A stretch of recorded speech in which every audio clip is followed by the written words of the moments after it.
Welcome to a new episode of the Creative Industry Insight podcast. I'm your host, Bobby. With the home video release of Oppenheimer, we welcome Supervising Art Director Sam Englender, who joins us to talk about their work on the film. Please be warned there are heavy spoilers in this episode, so let's jump into the conversation with Sam.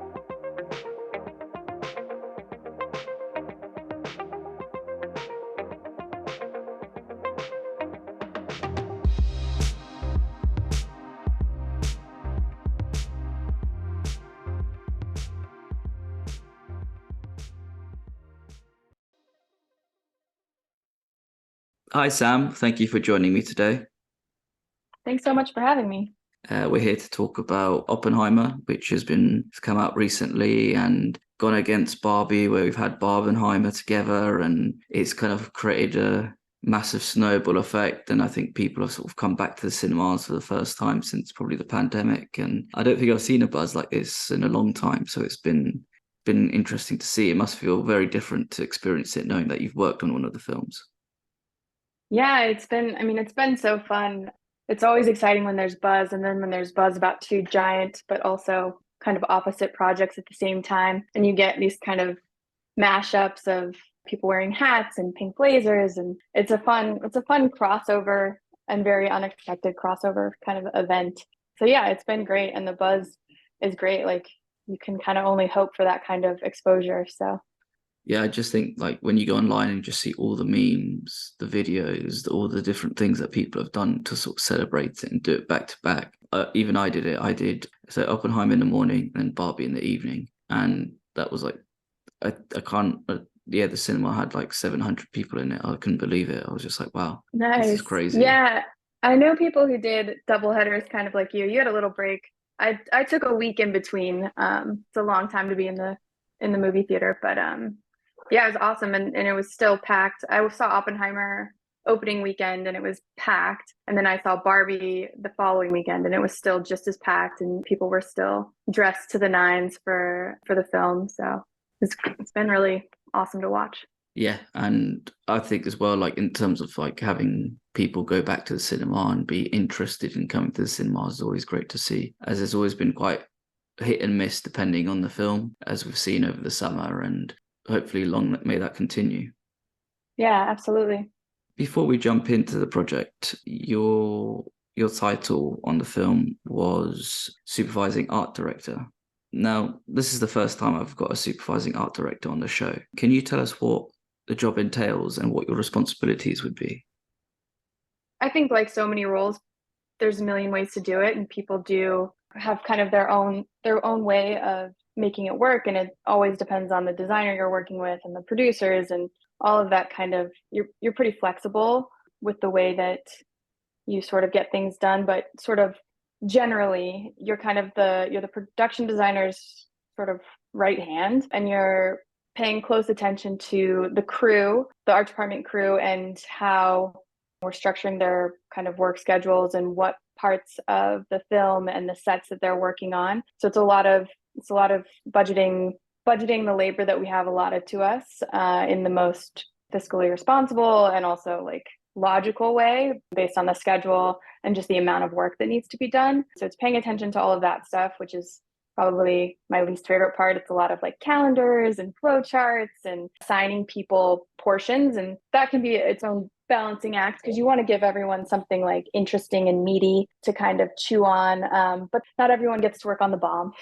So you kind of have to pick and choose who's doing what, and look at the timeline, because the other thing that is really important is just staying in close contact with all the other departments, because a lot of their work can't come until we do ours, or construction has a drop dead on when they need to start putting in concrete footings for the tower. So we need to have the drawings to them by a certain date. And we need to just kind of like back into a lot of different drop deads. So it's a lot of talking about every little thing and making sure that people have all the information that they need, and that there's just an ongoing conversation with construction coordinator on what information he's missing or what he needs, a little more reference on, talking to the painters, talking to set dressing, just making sure kind of everyone has what they need, and that nobody is being held up by us, and that, all the set designers can keep rolling, because you just don't want anyone to stop working because they're missing something. So it's a lot of like facilitating information getting handed off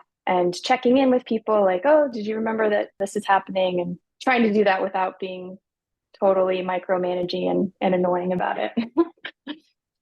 It seems like it's like there's a lot to do Yeah. in the role, and it's just, as you said, it's like that one aspect of making it budgeting and then also managing people to make sure that you get the best out of them, but then also give them something interesting to do. And as you said, there's always, I think it must be so extremely hard to divvy up that work to say, yeah, sorry man, you can't actually do this, you're going to be doing this, somebody else is going to do that. Like that's probably about must be about half of your job as well, and sort of giving bad news on top of good news as well.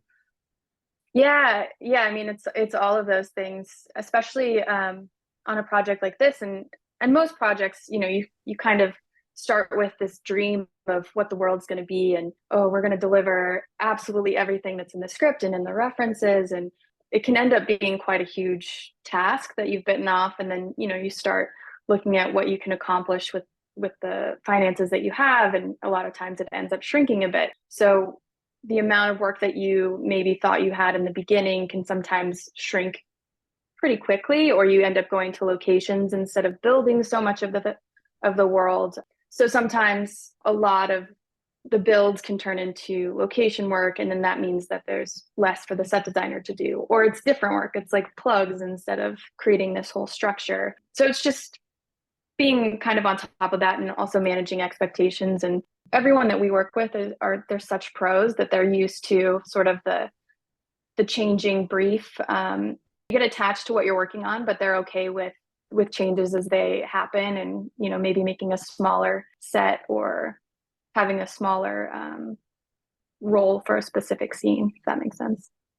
Yeah, it does, in terms of just like, because as you said, you get the script and 1 week you'll be doing everything in the studio, and then the next week you're going to be on location. It's like sometimes these things change so quickly in how you're supposed to, and how like things are being shot, especially for like budgetary reasons or availability reasons and so on and so forth.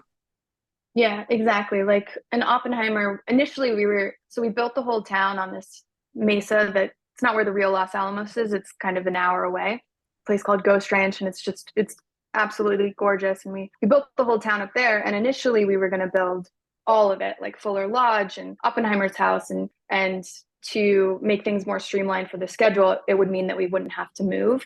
They would shoot out everything, exteriors, interiors there. And then as we started getting into drawing these up and budgeting, and we had a full white model for Chris and Ruth to look through everything and talk about, as we started getting into kind of the financials of it all, the cost to build like literally the entire town as we dreamt it was out of our scope. So then we went back to the drawing board, and Ruth went back and scouted real Los Alamos because there's a lot of standing structures still that fit our piece. Bathtub Row is still there, Oppenheimer's house, Fuller Lodge. They're all kind of interspersed with modernity now. So Chris can't shoot this. He's got, sorry, forget it's a podcast. I can't make these hand gestures, but he can't shoot the whole world. He's got to be confined to staying off of the Anytime Fitness or the Starbucks or whatever. So it takes away some of its flexibility. But in terms of what it gave us as far as savings on building these massive structures and interior and exteriors, the choice was made that we would build the basically Los Alamos town at Ghost Ranch, and then we would do a move to the real Los Alamos and shoot in these, like, it's kind of perfect for the film. And we're in the real place, we're in Oppenheimer's house. So there are definitely like pluses aside from the savings on that, as far as giving some truth to the spaces. So that's sort of the timeline of that and how we ended up in both places instead of just one. I think it's fascinating to hear in terms of just like the process of like going from design of having something like models and then going to one location, it partially working, and then going to a proper location to see how it looked like. And I guess as well, with like the film being based on being a biopic, and then still having the ability to go to the original places where history was made, and to able to still see it and sort of feel and live and breathe where these people lived probably helps a lot in terms of understanding what you need to do and what you need to add. But then when you mention about like these historical places and then just behind it is like a Starbucks, that always kind of makes me laugh because of the, like, I guess the average audience member won't notice like how difficult it would be if like you did go to those real places and you saw like a Starbucks in the background, and how much work you need to work around it, and just so that's not in shot or in frame. Yeah, I would say that's a huge thing. I mean, the least fun and I would say unsexiest part about making a period film is just the stripping back of modernity and trying to hide, like security cameras and changing out modern hardware for old hardware. It's a million little things that you don't, I mean, hopefully no one notices in the film because we've taken care of it and it goes away. But it's one of those things where as soon as you start looking for it, you realize how many CCTV cameras are at every intersection, how much, street signage there is, how much modern glass there is. And it can be daunting when you get to like a street exterior to just be like, okay, where do we start and where do we stop? Because it's kind of infinite. I think on 70mm as well, it's definitely going to pick up more with the bigger frame for people to notice or see. But I guess there's like, you will need to be really eagle-eyed to point those things out, and whatnot. I know we jumped ahead a little bit with when you're giving the answers, but let's start at the beginning. How did the project come about for you?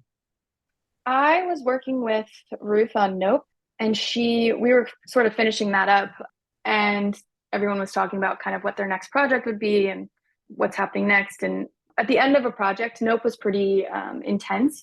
I tend to be like, oh, I'm not looking yet. I'm just going to see if I can sneak in a few weeks off before I jump into something else. And then towards the end of that, she mentioned that I think Hoyta, our DP, like was talking to her about Chris, and Chris has collaborated with a different designer for a long time, but he was unavailable. So Hoyta was, he was like, Chris is gearing up. Do you want me to put your name out there? And she was just telling me this kind of off the side. And I was like, well, that's great. I mean, I hope you said yes. And then a few weeks later, she kind of got a call from Chris and Emma to meet with them. And I was like, wow, so okay, this is real. Like you got an interview. That's great. And it went great. And she was like, don't take any other jobs.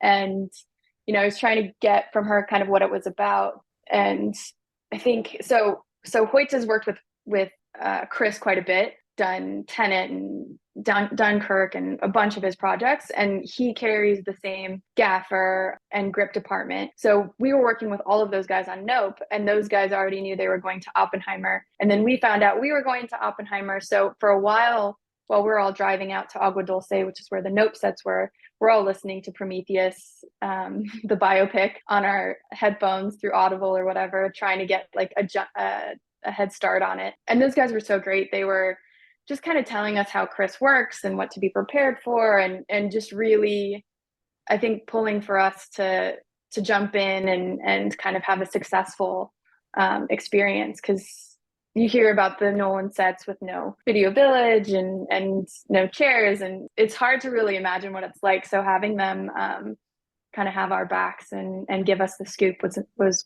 really great. So, one big shout out to Hoyta for sort of putting Ruth's name forward, because I've worked with Hoyta before. He's a really nice guy. He's so great. He's very sort of like reserved at the same time. He's always sort of like, I've seen him sort of sometimes he's standing and you could just see someone like going through the motions of what they're thinking about what to do next. And when you see someone work like that, you kind of think like, wow, I wish I could like be able to think like that or work like that at the same time. I'm very much more of a like all over the place mess kind of person. But when you have like someone be able to put their name forward and then kind of snowball from there, it's quite interesting to hear. And also, wow, like this is happening, and then listening to the book at the same time as well to get a head start and think about, well, what could be in the script, what could not be, or what's going to be quite cinematic. I'm reading the book at the moment as well, and reading the characters, it's like now I'm just picturing the actors. So it's kind of, when you look at the photos, you're like, they kind of look like that, they kind of don't look like that. Yeah, totally. It was funny too, because I read the book first, and then once it was officially on, I went into the room at the office and sat with the script and read it, because you don't give you a script, you have to like sit there and read it in one thing. And it was so fascinating to me. It's not a short script by any means, but if you've read that book, it's pretty dense, 500-600 pages. And the way that Chris was able to kind of take full chapters and boil it down to a sentence, it was really interesting to read, kind of, you know, side by side, or have more of a direct comparison, because you don't feel like there's anything missing, but obviously the script is a much more condensed version of what happens in the book. So being able to like condense a chapter into a sentence or two, like that's probably a massive art in itself as well, like knowing that you can do that. But I think as well, like as a director and writer and producer on the film, I think you know what you want as like your film to have is like meat and potatoes of it, and then cut out what you don't need, even though there's so much that happens in the film and book. So that's like kind of hard for me to get my head around, like, wow, somebody's being able to do that and create that. Also, whilst we're sort of like, when you're talking about working on a show like Oppenheimer, where the shoot days were, the shoot wasn't that long, for especially for a 3-hour film. I think it was like 56 days. It was revealed that it was 56 day shooting days. As you're working on something that's so long and there's so many different locations and various time periods, how difficult does that make your job, and how do you go about tackling each time period as they come? it's definitely tough. It ended up being a shorter shoot than I think any of us expected. But again, like, while we were all trying to trim our budget and labor, and well, like literally the entire crew went through this really painful process of just trying to fit in a specific box so that everything could work together and be made for the amount that was sort of outlined for it. Chris was doing the same thing, and cutting days, and that's, you know, one of the fastest ways to cut money. So yeah, I mean, it's a testament that I think in the trades it came out that it was going to be like a 90-day shoot or something, and then you cut down to 56. It's insane. And he was still fast. Like, he still moved locations a day or two ahead of time. So that's pretty wild. We basically set up the set list so that it told you where the location was, what the date was, and then also whether or not it was in black and white. And then you can kind of cross-reference that with the schedule. It does cross a lot of time, pretty good spans of time, from like 20s to, I think the last one is in like the late 50s. So that's a pretty good chunk, but you can build the later time periods, build into it with 20s, 30s, 40s. It gives it like a little more reality to have sort of antiques in the background and that kind of thing. And then it's just coming up with, if we're in the same place and there's a time jump, and I don't think there were decades, but there were definitely years at Los Alamos in the main room that they were using as a lab, where set dressing had to come up with a plan for, this is in the beginning, and there's not a lot of work going on. And then we jump into, there's more marbles in the bin and there's more work and chaos kind of around. So just coming up with a detailed plan with that and making sure that everyone is on top of it, and we're starting out early or late and then peeling back or building onto. It's the same thing with his classroom in Berkeley when he had 1 student or 5 students or 40 students, just making sure we know exactly what each of those looks be. And the decorator in that instance started out with the full version and then peeled back so that she kind of had reference for her guys to know exactly what the changes would be. So it's not a guess and you're not doing it for the first time, as Chris waits. That's quite interesting the way to work, that you do it full the first time and then peel it back later on. And I think as well, if you're like the added pressure as well, knowing that they could be shooting ahead, probably doesn't help with the stress levels in the office to get things prepared. Yeah, I mean, Go on, sorry. no, I was just gonna say it was funny, because everyone who had worked with Chris before was warning us that he shoots really quickly, and Ruth and I were hearing it, but also like, with the 56-day shoot, like, how much quicker can you really shoot? You've already taken away any padding that you have. So we just figured we understood, but figured it wouldn't really be an issue. Because they were telling us stories, I think, on Tenet, where he was leaving countries like 3, 4, 5 days early, like going from India to, I don't know, Iceland or wherever it was, like full countries. So we didn't into anything quite that intense, but I do think he moved cities at least a full day early, which was it. Everything ended up fine, but it does add a little level of stress where you're like, okay, got it, okay, let's go. It's like that meme of like someone sitting, like the dog sitting in the fire, like everything's fine, everything's Oh, fine. absolutely. But on top of that, because you're saying about looking after budgets and then having budget restraints come on, when it comes to a period film and the fact that it does jump quite a lot, like how does budgeting and cutting down on budget work for you in terms of like how do you make it work for a show like this, but then also know which sort of battles to fight to make sure that you can keep certain things? That's a good question. I mean, I think at the core of it, you have a list of must-haves, right? You have a list of things that you know that the designer and the director and the scripts all sort of require. And so as long as you're not sacrificing any of that, when you realize that you're coming into a time crunch, you can have, I can call Ruth and be like, hey, Ruth, like we're getting there, but can we simplify this storefront because our graphic budget we're getting towards the bottom and it doesn't give us any room for changes or other ads if Chris comes by and decides he wants to see X, Y, and Z. So it is a balancing act, but I think as long as you're not keeping that information to yourself and you're having conversations with Ruth, whose job it is to make sure Chris has everything that he needs and that she's delivering everything that's promised. As long as you're having those conversations and making sure everyone is aware, like we've ordered all the greens for this set. It doesn't have room for, can we have more labor to move greens over from this place to that place since we can't afford more material, or, getting crafty like that. In Berkeley, especially, we were covering such wide areas of the campus, and there's a lot of things to deal with there as far as like modern bike racks and those blue light safety call boxes that you find on campuses now. There's just, once you start looking around, there's ACs in these buildings and there's just a lot of stuff that wouldn't exist. And we dealt with a lot of that with greens, but we couldn't afford to dress everywhere that we were going to be. So we would dress certain areas and then the guys would move stuff over as companies moving. So it was a lot of work for them, but it was sort of the happiest medium you could find between spending all the money that you needed to have all of the things versus making it work with less.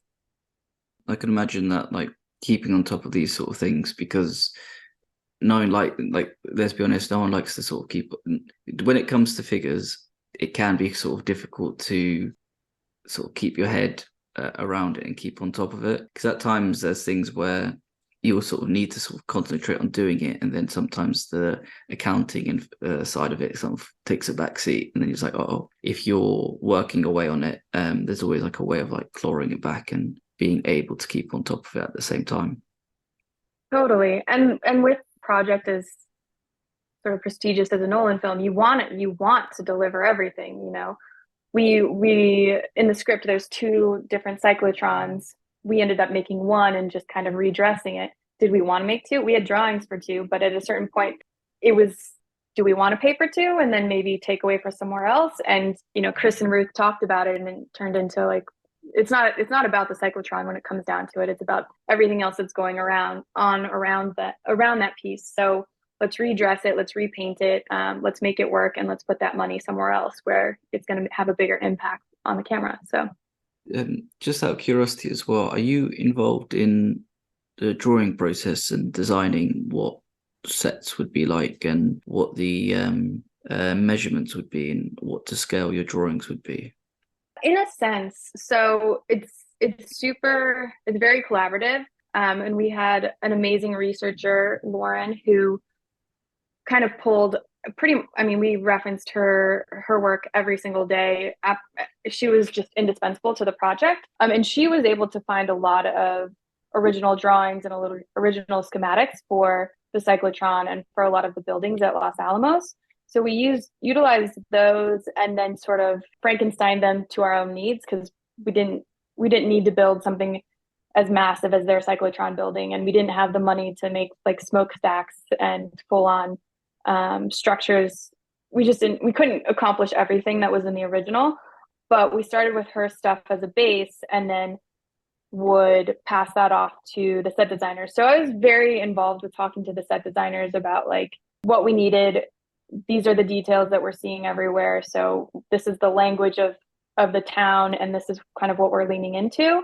So yeah, I mean, I talked to them a lot. I made sure that they had the information from Lauren that they needed. I try to take a lot of the like digging for information off of their plates, because what I don't want is a set designer spending like 4 hours a day reading these old paragraphs from scans of military textbooks. I want them to kind of see at a glance, okay, we have a brick base and it's clad in asbestos siding and it's, you know, X, Y, and Z. I want them to be able to just see it at a glance really and then start drawing. I mean, they'll have their own research process as well, but the sooner they can start putting pencil to paper, the better, especially on a show where it's as condensed a timeline as this. So it's kind of everyone jumping in. Everyone had Lauren's number, so they could reach out to her directly if they wanted like a little more detail on a certain piece here or there. And Ruth we have a set designer called Jim Hewitt, who we've worked with a bunch. He's amazing. And he and Ruth sort of did the whole overarching plan of the town together, and then would parcel up the buildings amongst the other set designers and make sure if they knew it was one of the old buildings from the school from when it was a boys' school, or if it was a new building that was being built by the Manhattan Project, because we kind of had a mix and match of languages there. So yeah, that's kind of how that worked. And that must have been such a cool job being a researcher on a film like this and finding all this information and getting the schematics of plans, and even having those original, well, not necessarily like the originals, but having the original plans being sent to you and having a look at it and being like, that must have been quite cool as well, because it's like a piece of history there. Yeah, she got in there. She was like hunting down government people to get kind of behind some closed doors, and it was very impressive the amount of information she was able to get.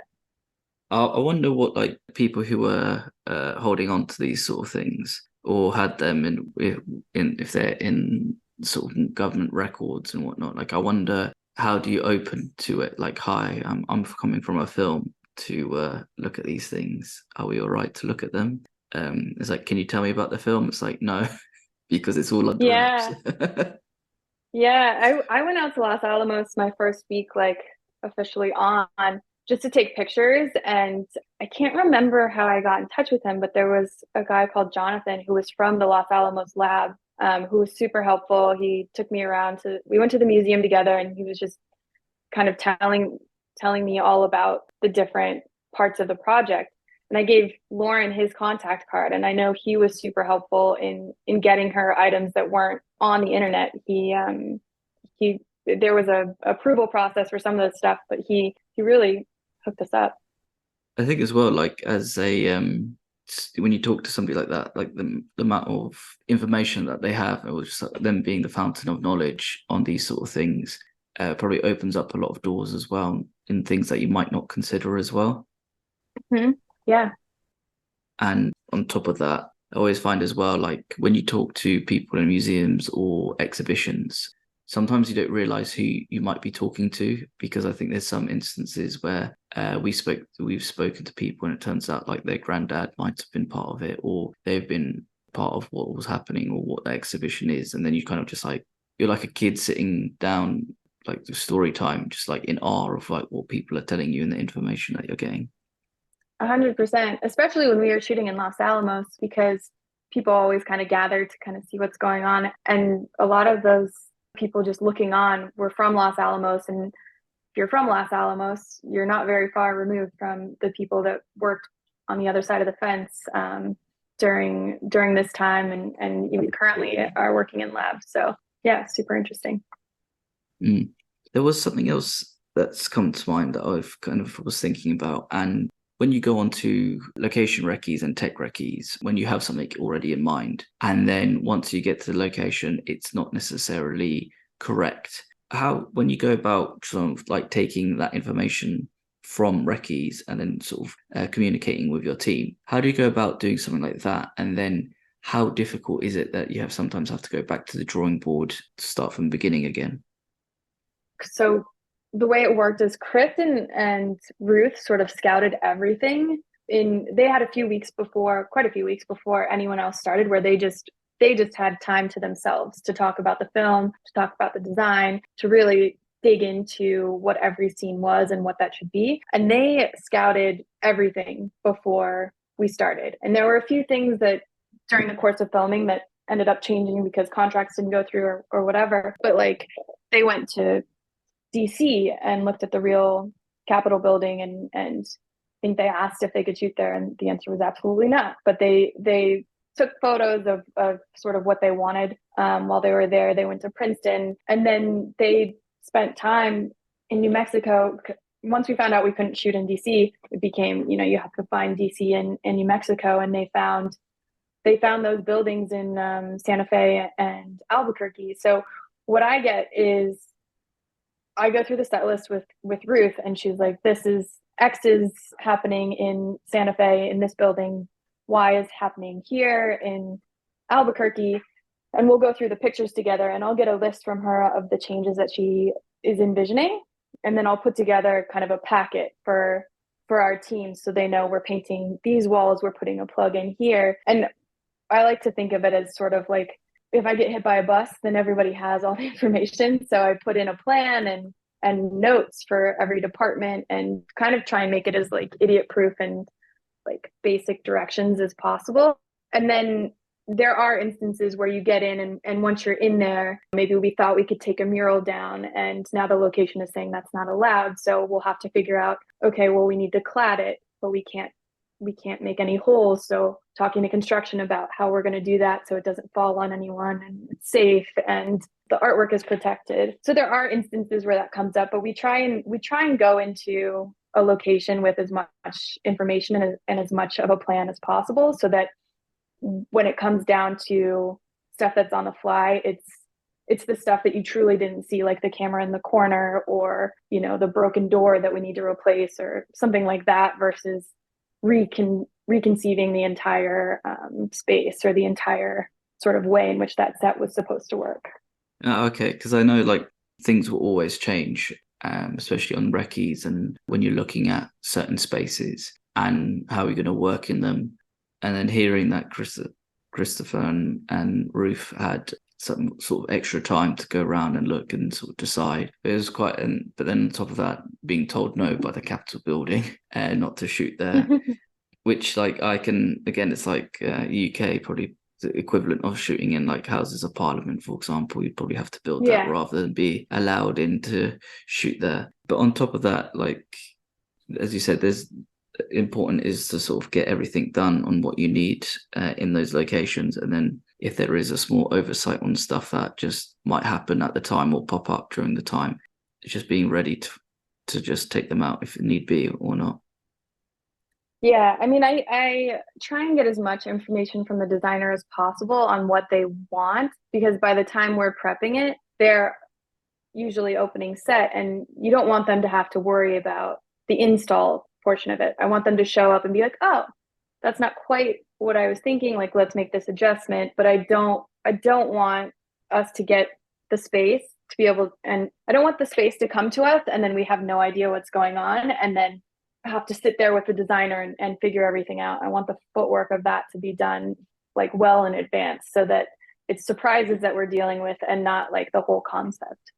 If you fail to prepare to fail. And yeah, exactly. It's basically like that. And I always sort of think of it like, the more I think about your role, the more I think about it in like in like sports terms, like basketball, where you have like your general manager, but then you have your coach who looks after everybody. So it's like, that's what I'm sort of picturing you as, being that pulling in the same direction. What I'm curious to know about as well, because the film is partially shot in black and white, and seeing featurettes from other shows that have shot in black and white, that there's certain colors and probably materials that you can't use because it won't show up in black and white. And was this something that was discussed early on, and then with this with the black and white process, how does that affect your guys' work and how you prep and deliver what you need to deliver?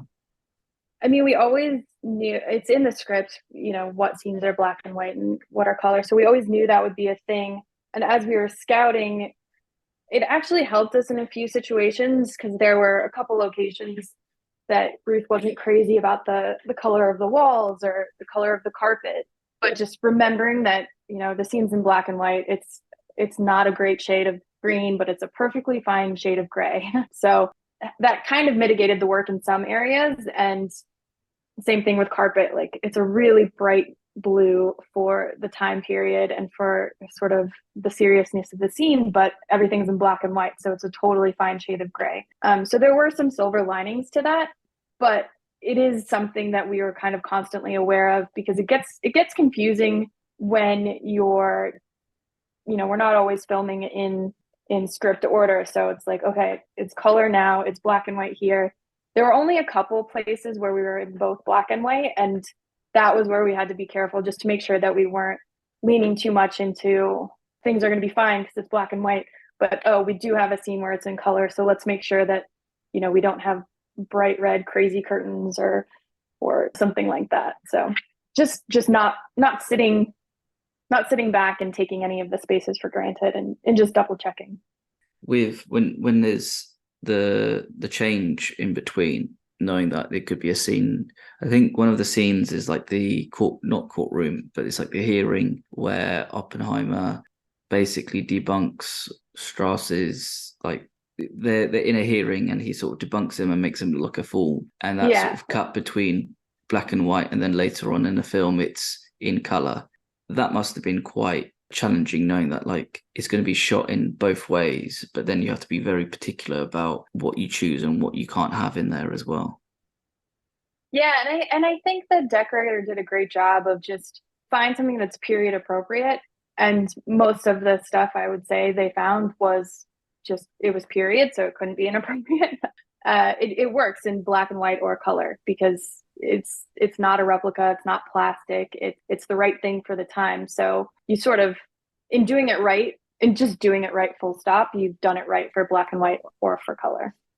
I also think it's quite fascinating to get an idea of like what is needed when it comes to black and white, because I think there's always like a certain, I guess it's like the romanticism of film is like when it started out in black and white and having that certain look to it. And I think as well, like the same when it comes to something like Psycho, where you see the like chocolate sauce being used for blood and the sort of like not necessarily like innovative techniques, but it's just the more how creative people can be with what they're making and what they're producing.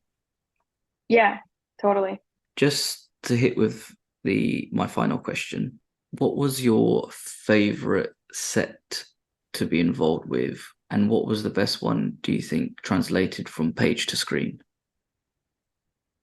Oh, these are tough questions. So I will say it's hard. I don't know that I have a favorite. I really loved the Ghost Ranch location. It's so stunning. It's where Georgia O'Keeffe did a lot of her paintings. Her museum was just down the road from where we shot, and it's so beautiful up there. And I don't, I live in LA, so I don't get a ton of time to spend on mesas out in the middle of nowhere and sort of experience the New Mexico winter, it was cold, but it was so beautiful. And then to go from that down to Trinity, which was out in the middle of the desert, I feel really lucky to have been a part of those locations and to have been there for the detonation. And just kind of, I also don't spend that much time on set. So I think I spent more time on Chris's set than any other set in the past, probably, I don't know, 10 years or something. So to just sort of be given that time to see the process and to be there with everyone. And his sets are pretty special. Everyone's paying attention and there's nobody on their phones or Instagramming. It's a very present crew. So that was really special. And then I don't know if it was my favorite set, but it was one of the hardest, and I think it was extremely successful, was the Oval Office and the cabinet room that we ended up having to do. We had planned to shoot at a presidential library, and they have they have replicas. I don't know if you've ever been to one in the States, but they're all over the country, and they're dedicated to a specific president, and they have replicas of that president's Oval Office, because I don't know if you know this, but every president is allowed to redecorate in their own sort of theme. And we were supposed to shoot at one down in Yorba Linda, Nixon's library, and redress it as Truman's. We ended up losing it, like, I want to say it was like 5 days or 6 days before we were supposed to shoot it. So we ended up having to build it, and we ran 24-hour crews for 5 days. It was just so hectic and so unheard of. Like, I remember when Ruth called me and I just started laughing because it was worst case scenario. But the way that everyone kind of pulled together, like the amount of work that our construction crew who killed it had to do, Jim, our set designer, who jumped on the phone with me right after I got off with Ruth and started drawing the riggers, lighting and grip, like everybody just had to burn it at both ends of the candle, and they killed it. It was just impressive to watch everyone working together, and we were all climbing the mountain and got to the top. So yeah, that was great. The two solid choices, I think, they're very different as well in terms of design and how they look. I didn't realize that, like, because I knew that the presidents can decorate the Oval Office, but I didn't realize that they would change so much in between presidents. I always thought maybe they might want to change like wallpaper or something small like that. But I think as well, like, hearing how much work has gone into certain things as well, it's quite mind-blowing just how much effort people put in, and how certain moviegoers won't realize. You probably sitting in watching a scene and you're thinking like, oh, do you know what, those couple of weeks were so tough, but it looks so good on screen. Yeah, but it's 20 minutes on screen. Yeah, it is funny. Or 20 minutes if you're lucky. Sometimes it's, 3 seconds and you're like, okay. But yeah, I always feel like I have to watch movies twice, because the first time I'm so distracted by like remembering what was happening, just not even on purpose. You just kind of get transported back to the prep and being like, oh, I remember this. I remember what we had to do. So we didn't see that thing I was worried about, or we saw that, but that's fine. So I need to see it a second time where I'm not in my head about it. I think as well, like, if you're watching things back, you saying you need to watch the film twice. I think there's always those moments though, like as working in the industry as well, that there are just certain days that will always stick out no matter what, and that's when you kind of like step back and you think, wow, like this does look cool. Like we have somehow managed to make it, and it looks even better than I would have thought. Like, yeah, absolutely. It looks better than I would have thought. Especially with, the wides and the helicopter shots that they did. As someone from the art department, it's a dream to get your whole set shot at once and, see all the things. Sometimes you just see a corner or whatever. But on this one, the vistas and the overhead shots were so great to see. I think that's like another way as well, like as art department, as a way to sort of flex and being like, yeah, this is us. This is our money shot. Could we have more of that in the films, please? Yeah, exactly. There is one more question that popped in my head. I know they said that was my last one, but this was something that just ticked now. What I'm curious about as well is, like, because the film was shot on 70mm and IMAX, knowing that you're going to be continuously shooting on that format, does that affect how you guys work? I would say not so much for us, especially because Ruth likes to build 360 environments. And I mean, I think that's always the dream. It's just sometimes you're not really in that position, but she really focuses on building 360 environments so that if Chris wants to look this way or that way, it's not a problem, or he finds sort of a meandering path with the actors on the day, it's not a problem. And Chris has everything in his head. There's no storyboards per se that we're working from, so we can't really even narrow it down. He's telling us, I'm never going to be all the way down there, so just make sure the silhouette is right, but don't worry about the details. So really trusting in that fact. He tells us that, we have to believe it and focus everything where the action will be. So it's more, I wouldn't say it's necessarily like format contingent. We are aware of how much taller that format is, but also we were never going to build a smaller tower if it wasn't in 70 mil or 65 mil. But yeah, I think with Ruth especially, it's she's gonna hand it all over so that there isn't really any restrictions if that's possible. So that's always what we kind of focused on. Okay, cool. Yeah, because I just thought it was just something that went straight to my mind because I think we are talking about it earlier, but it's still like having that, what's it called? Like having like a whole different format than what you'd usually shoot in terms of like digital, or What sometimes it is might. Sorry, go on. sorry to interrupt. What was surprising, and it came up on Note too, that we also shot portions in IMAX. I don't know how much you've heard this. I know you work in film as well, but you always get really nervous about having whites too white. But with IMAX especially, it was like we couldn't make it white enough for Hoyta. So we would paint it like what we thought was a period appropriate. We would get approvals on the shades of white that we were using because you don't want to like blow it out. And I've worked in TV as well, where DPs are very nervous about rooms being too white or walls or any paint color that's just too bright. And for IMAX, Hoyta kept having us go brighter and brighter, and it happened on Nope with the main house. He wanted it to go brighter than we had initially painted it, and it happened in our Los Alamos with the bridge building, that we hadn't painted those white enough. So we went back and sprayed everything like brighter white because the camera can really support that and it reads better than I guess the shades we would have chosen would have ended up muddy. So that's kind of a surprising thing about IMAX that I hadn't realized, and just the color white in general, which people tend to tiptoe around. So Yeah, it's quite, because it's usually when you get taught about certain things and like film school, or if you're shooting something and you're taking turns as the DP, it's always like, don't shoot on a white wall, don't try to shoot on white. And hearing that is like kind of the opposite, but it's also interesting how something like the format will change that precedent. yeah, absolutely. And there's so much white in the film, but we heard the note and we went with it. So And you know what? It looks fantastic.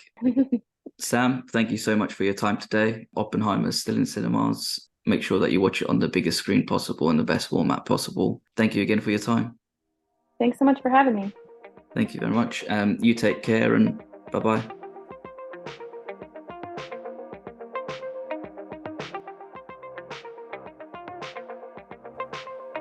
Thank you for listening. Please subscribe, rate, and review this podcast.